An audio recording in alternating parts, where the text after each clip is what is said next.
পর্তুগালে উল্লেখযোগ্য সংখ্যক মুসলিমদের বসবাস রয়েছে, যদিও অধিকাংশ মুসলিমই অভিবাসী, যারা বাংলাদেশ, পাকিস্তান, ভারতের মতো বিভিন্ন দেশ থেকে এসেছেন।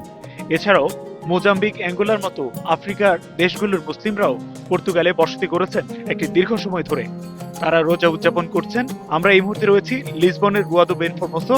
এই রাস্তাটিতেই অধিকাংশ বাংলাদেশি, ভারতীয় এবং পাকিস্তানি রেস্তোরাঁ রয়েছে, যে রেস্তোরাঁগুলোতে অধিকাংশ ক্ষেত্রে আমরা লক্ষ্য করে থাকি যে বাহারি ইফতারের আয়োজন তারা করে থাকেন।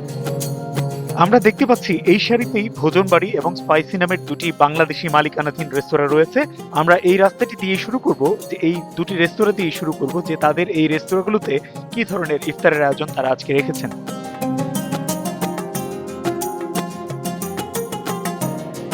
ভোজন বাড়ি রেস্টুরেন্টটি আজকে তাদের ইফতার আয়োজনে বিভিন্ন ধরনের দেশীয় আইটেম তারা রেখেছেন।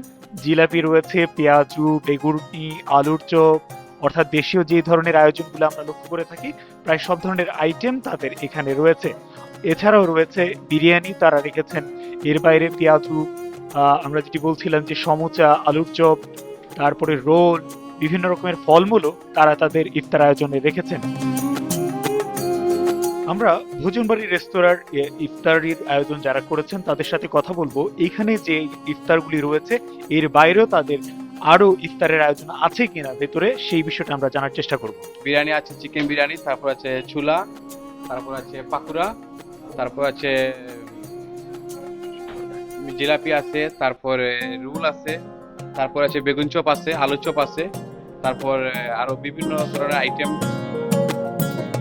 আমরা দেখানোর চেষ্টা করব আরেকটি বাংলাদেশি মালিকানাধীন রেস্তোরাঁ স্পাইসি তাদের ইফতারের আয়োজনে কি রেখেছে। আমরা দেখছি যে স্পাইসি রেস্তোরাঁটিও তাদের ইফতার আয়োজনে দেশীয় যে যে আইটেমগুলি সাধারণত থাকে সেই আইটেমগুলিও তারা রেখেছেন। এখানে রয়েছে জিলাপি রয়েছে, বেগুনি রয়েছে, পেঁয়াজু রয়েছে, আলুর চপ রয়েছে, পাতলা খিচুড়ি, সেটিও তারা তাদের ইফতার আয়োজনে রেখেছেন।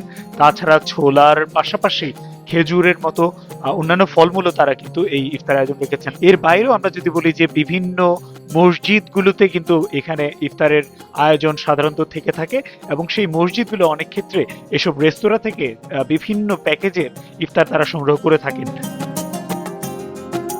আমরা দেখতে পাচ্ছি এখানে বেশ কিছু আইটেম আপনারা রেখেছেন। এর বাইরেও আসলে আর কি কি ইফতারে রয়েছে? খিচুড়ি আছে, ছানা আছে, আপনার বেগুনি আছে, জিলাপি আছে, পেঁয়াজি, পাকুড়া, আপনার আলুর চপ, বিফ বিরিয়ানি আছে।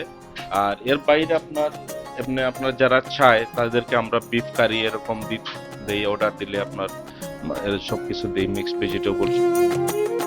সাধারণ ইফতার আইটেমের বাইরেও প্রত্যেকটি রেস্তোরাঁতে বিভিন্ন রকমের বাহারি মিষ্টির আয়োজন থেকে থাকে। আমরা এই স্পাইসি রেস্তোরাঁতেও কিন্তু দেখতে পাচ্ছি এখানে বিভিন্ন রকমের মিষ্টান্ন কিন্তু বিক্রেতারা রেখেছেন তাদের ইফতার আয়োজনে।